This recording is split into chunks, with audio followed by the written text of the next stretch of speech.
Быйылкы жаңы окуу жылынан баштап Бишкектеги Петр Шубин атындагы музыкалык мектеби реалдуу окуу тартибин баштады. Окуучулар 4-чү чейректе аралыктан окуп бүтүргөн, музыкалык аспаптарда онлайн билим алуу көптөгөн тоскоолдуктарды жараткандыктан 1-сентябрдан тартып саламаттыкты сактоо жана маданият, маалымат жана туризм министрлиги менен түзүлгөн алгоритмдин негизинде мектептен окутула баштады.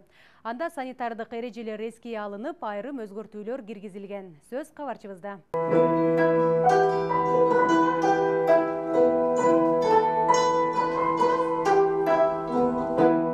Бул жагымдуу музыканы жаратууга жылдап убакыт керектелет. Ал үчүн 5-7 жыл окуу шарт. Класста жетиген аспабын окуу жүрүп жатат. Мурда окуучулар тобу менен окушса, эми пандемияга байланыштуу 2ден гана кирип үйрөнүшөт.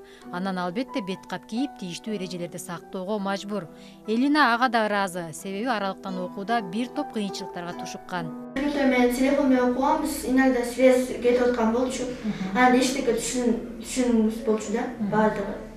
Жакшы окуп албай, эчтеке түшүнбөй койгомбуз. Эми мектепке барып баштадык. Баары түшүнүп калдым мен. Бактыбызжан баарын үйрөтүп атат.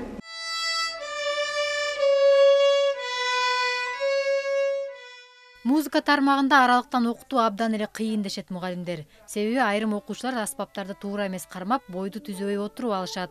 Бул да музыка үйрөнүүдө чоң тоскоолдукту жаратат. Ал эми реалдуу окууда катачылыктарды жеринде жоюуга болот. Ушул онлайн окуп калганда жыйынтыгын көрдүк да, жыйынтыгы абдан начар.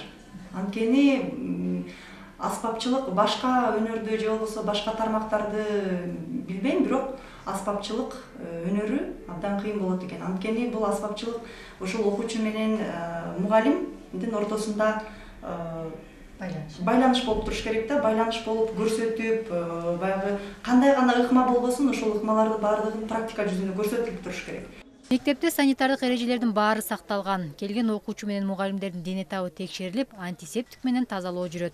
Андан тышкары ар бир окуучуга өзүнчө окуу тартиби түзүлгөн. Ар бир мугалимге санитардык каражаттар берилип, аспаптар сабак сайын тазалоодон өтөт.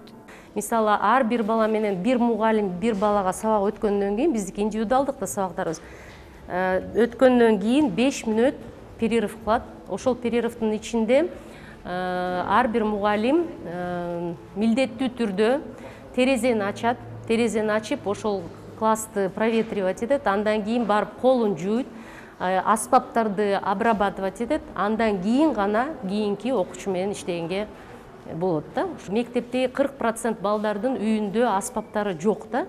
Ал эми балдардын аспаптары жок болсо, алар анда бизге дистанттык абалда биз аларды окута албайбыз. Мекемеде кезегин күтүп турган окуучулар үчүн да желдеп турган кенен зал, отургучтар бар. Мурда ата-энелер да ичине кирип балдарын күтүп турушса, азыр алар киргизилбейт. Ошондой эле таза абада да балдар үчүн сабак арасындагы бош убактыларын өткөрүү шарттары түзүлгөн. Анара Мамбеткадырова, Мээримбек Жусупбек уулу, ЛТР Бишкек.